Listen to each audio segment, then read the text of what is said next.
Hi everyone and welcome. Today I'm talking about high crescent lunge and how the pelvis moves in relationship to that pose. My name is Christina. I'm the founder of Soul Thrive Yoga, and here we are passionate about being of service to the yoga community, to all of you, to sharing information and wisdom about all aspects of the yoga practice. It's helped all of us at Soul Thrive to transform and find more peace and contentment, so we love to share it with all of you. High crescent lunge is a common pose that we do in yoga class, of course, with one leg forward, one leg back. And once you do that, when you bring one femur forward and another femur back, what we call flexion in the hip joint and extension in the hip joint, it will affect the pelvis. The pelvis will move and rotate, and that's okay. That's a healthy thing.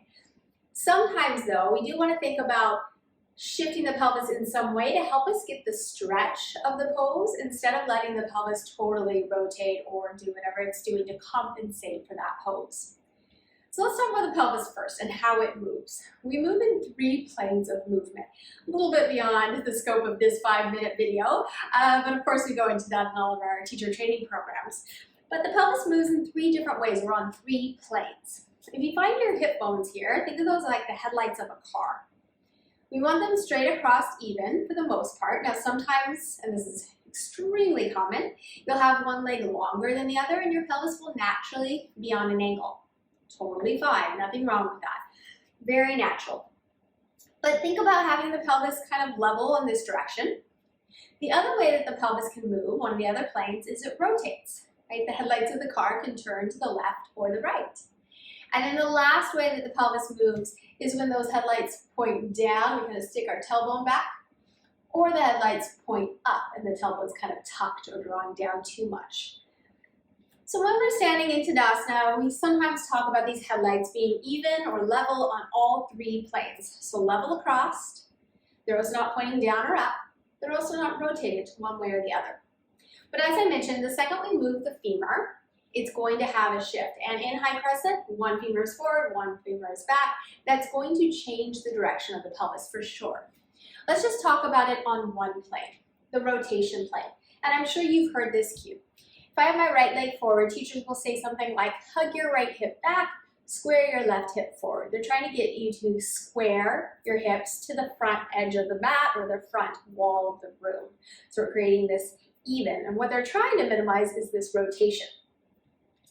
One of the reasons the rotation might happen is because we have a tight hip flexor. The muscle at the front of the hip might be tight. And when you take your leg back, that tightness can pull the pelvis this direction. And we start to rotate.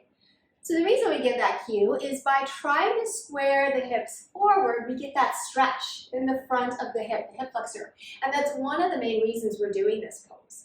So that's one reason we talk about that squaring of the hips. The other thing that will happen if you have a tight hip flexor is it can pull the pelvis into what's called an anterior tilt, where we're again sticking that bum back and the headlights are pointing down. So to minimize this, we want to think about drawing your pubic bone up towards your belly button and the tailbone down. And again, that will help us to get that stretch in the front of the hip flexor. So if you notice you're doing either one of those or both, it might be that the hip flexor is tight. And just think about trying to square towards the front of the room, trying to draw the tailbone down, not tucked. We're not going to a full tuck. Tailbone and pubic bone are pointing straight down evenly, and that will help you to get that stretch where we're trying to target it. Give it a shot. Let me know if you have any questions. Please reach out. I really want to chat with you and answer any questions that you have.